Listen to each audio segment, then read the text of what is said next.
പേരെനിക്ക് correct അറിയില്ലേലും ഇന്നെനിക്ക് ഏറ്റവും ഇഷ്ടപ്പെട്ടൊരു സാധനമാണ് കേട്ടോ ഞാൻ ഉണ്ടാക്കാൻ പോകുന്നത്. അപ്പോൾ അതിനായിട്ട് ചക്കയാണ് കേട്ടോ വേണ്ടത്. അപ്പോൾ ചക്ക ഞാൻ വെട്ടി പൊളിച്ചിട്ട് അതിൻ്റെ ചുളെടുത്തിട്ട് ഇതേപോലെ വൃത്തിയാക്കി എടുത്തിട്ടുണ്ട് കേട്ടോ. അപ്പോൾ ഞാൻ കുറച്ച് എടുത്തിട്ടുള്ളൂ. അപ്പോൾ ഈ ചക്കച്ചുളയ്ക്ക് അനുസരിച്ചിട്ട് 1/2 ഗ്ലാസ് വെള്ളമാണ് കേട്ടോ ഞാൻ വെച്ചിട്ടുള്ളത്. എന്നിട്ട് നമ്മൾ തിളപ്പിക്കുക. എന്നിട്ട് അതിലേക്ക് ഒരച്ച് ശർക്കരയാണ് ഞാൻ ഇട്ട് കൊടുക്കണത്. എന്നിട്ട് ഈ ശർക്കര നന്നായി ഇളക്കി ഉരുക്കിയെടുക്കുക കേട്ടോ. അതാണ് ഇതിൻ്റെ പരുവം. ഇത് എത്ര പേര് കഴിച്ചിട്ടുണ്ടോയെന്നൊന്നും എനിക്കറിയില്ല, പക്ഷേ എനിക്ക് ഭയങ്കര ഇഷ്ടമുള്ളൊരു സാധനമാണ് കേട്ടോ.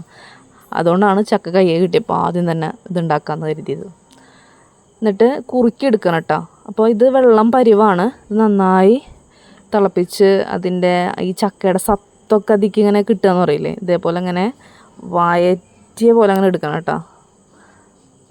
അപ്പോഴാണ് അതിൻ്റെ കറക്റ്റ് ടേസ്റ്റ് കിട്ടുള്ളൂ. അതായത് ഒരു കുറുക്ക് പരുവം നന്നായി വറ്റിച്ചെടുത്തിട്ടുണ്ട്. അപ്പോൾ ഇതാണ് കേട്ടോ അതിൻ്റെ പരുവെന്ന് പറയണത്. ഇതിങ്ങനെ ചൂടോടെ കഴിക്കാൻ ഭയങ്കര ടേസ്റ്റാണ് കേട്ടോ. പണ്ട് ഞാൻ സ്കൂളിൽ നിന്ന് വരുമ്പോഴൊക്കെ അമ്മ ഉണ്ടാക്കി തരാറുണ്ട്. അപ്പോൾ കഴിക്കാത്തവരുണ്ടെങ്കിൽ ഒന്ന് ട്രൈ ചെയ്ത് നോക്കൂ കേട്ടോ.